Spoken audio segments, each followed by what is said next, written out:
All right, so get ready, because today we're diving deep into 1930s China. We're going to take a look at a moment, a really pivotal moment in history called the Xi'an incident. Oh, this is a good one. We've got some fascinating sources, lesson plans. We've got some historical analyses. We even have, and this is so cool, a magazine that was founded by one of the people at the very heart of this whole thing. So we're talking huge political intrigue, clashing personalities. Yeah.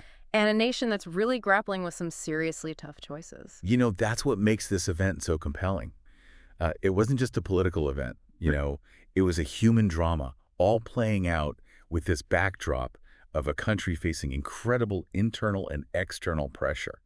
The decisions that these people made in December of 1936 would go on to have huge effects on Chinese history for decades to come. So for those of us who maybe need a little refresher, can you paint the picture for us? What was going on in China at the time? Okay, so picture this. A nation caught in a vice. On one side, you have this looming threat of Japanese expansionism. Yeah. They're coming in. And on the other, you have a bitter, bitter civil war raging between the ruling nationalist government, or KMT, and the Chinese Communist Party, the CCP. Not exactly a recipe for stability. No, not at all. Sounds like a real pressure cooker. Absolutely. And then into this whole mix, step two nationalist generals Zhang Suiliang and Yang Hucheng. And these guys, they decided to take matters into their own hands with a pretty drastic move. Yeah, they kidnapped their own leader, Chiang Kai-shek. Whoa, okay, that's not your everyday political disagreement, is it? What drove them to such an extreme measure? Well, both Zhang and Yang felt that Chiang's focus on crushing the CCP was dangerously short-sighted.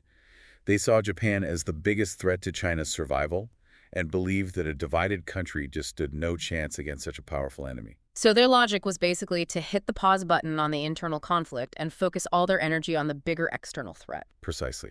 They wanted a united front against Japan, Yeah. even if it meant resorting to a shocking act, like kidnapping their own leader. I mean, that says something about how desperate they felt the situation was, right? Yeah, and I'm guessing this wasn't some sort of impulsive, spur-of-the-moment decision either. No. Especially, looking at Zhang, he had, a complex history that kind of shaped his actions. Yes, he did. Zhang Suiliang, known as the Young Marshal, carried a heavy burden. He felt personally responsible for the loss of Manchuria to Japan in 1931. And that, was a humiliation that fueled his conviction that China had to stand united, above all else. So for him, it was personal as well as political. Absolutely. And Yang Hucheng, what was his role in this? Yang, he shared Zhang's deep concern about Japanese aggression. He was a powerful general in his own right, and his alliance with Zhang created, a formidable force, pushing for a change in Chiang's policy. So we've got these three larger-than-life figures caught in this incredibly tense historical moment. It's almost like, a Shakespearean drama unfolding, but on a national stage. Yeah, very much so. And each of them, as our sources reveal, had their own motivations and complexities. Chiang Kai-shek, the staunch nationalist leader, he comes across as stubborn, inflexible, clinging to his belief that the communists had to be eliminated before dealing with any external threats. But Zhang and Yang felt like that was just a recipe for disaster, right?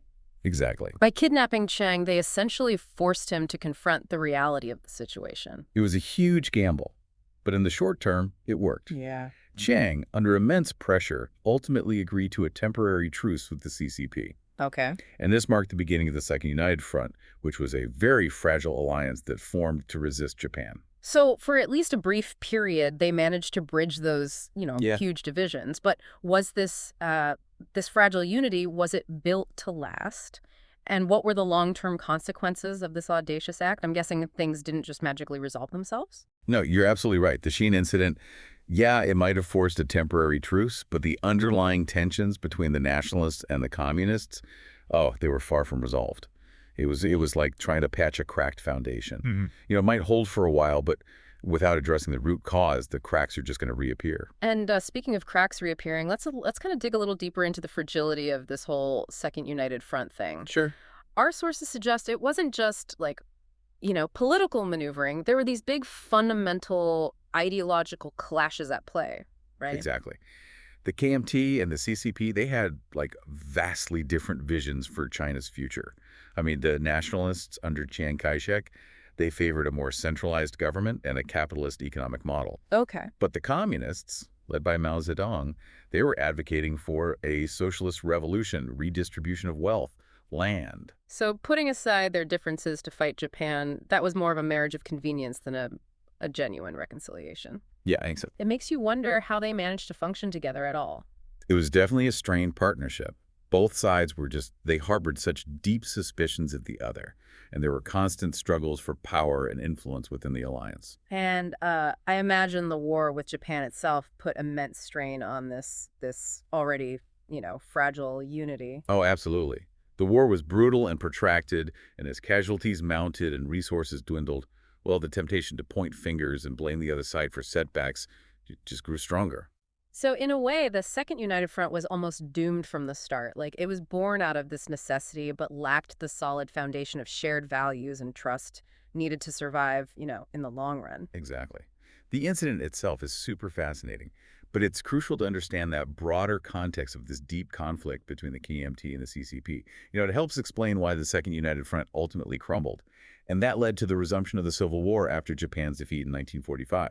It's almost like a tragic play. You have this super brief moment of unity in the face of this big common enemy, but ultimately those internal divisions prove too much to overcome. And speaking of tragedy, we can't overlook the personal cost paid by the key players in this whole drama.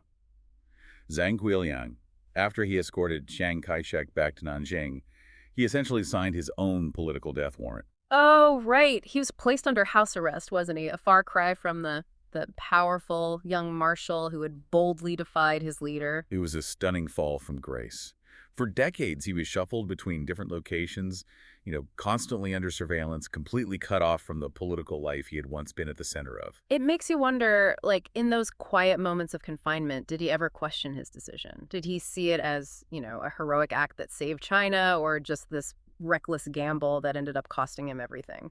That's a question we can only speculate on.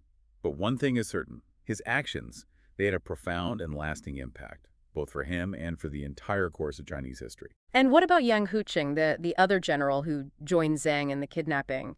His fate was even more tragic, wasn't it? Yeah, unfortunately, yes. As the communists were on the verge of victory in the Civil War in 1949, Yang Huqing and his family were assassinated by the KMT, a brutal reminder of the ruthless nature of these power struggles, and the price that is often paid by those who dare to challenge the status quo. It's chilling to think that even after all those years, the repercussions of the Xi'an incident were still claiming victims.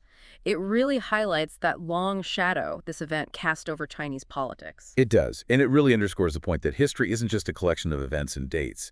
It's a living narrative shaped by the choices, the actions of individuals, and the often unpredictable consequences that ripple out from those choices. So we've delved into the lead up to the Xi'an incident, the motivations of everyone involved, and the immediate and long-term consequences that followed. But there's this other layer I think we need to unpack. How has this event been interpreted over time? What's its legacy? That's where things get really interesting, because the Xi'an incident continues to be a subject of huge debate and controversy, even today. It serves as a kind of historical Rorschach test. Oh, interesting. With different interpretations, often reflecting the viewer's own perspectives, their own biases. So on the one hand, you have those who see it as this heroic act of patriotism, like a necessary gamble to shake things up, force China onto this path of unity and resistance against Japan.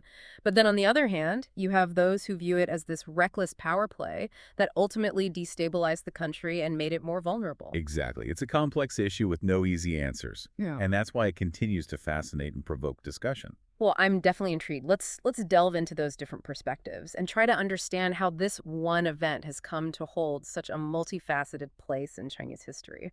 Yeah, it is amazing how, a single event like the Xi'an incident can be viewed in such different ways. Mm-hmm. It really, it highlights the challenge of understanding history, right? It does. It's tempting to want this clear-cut narrative, to neatly categorize events as good or bad, right or wrong.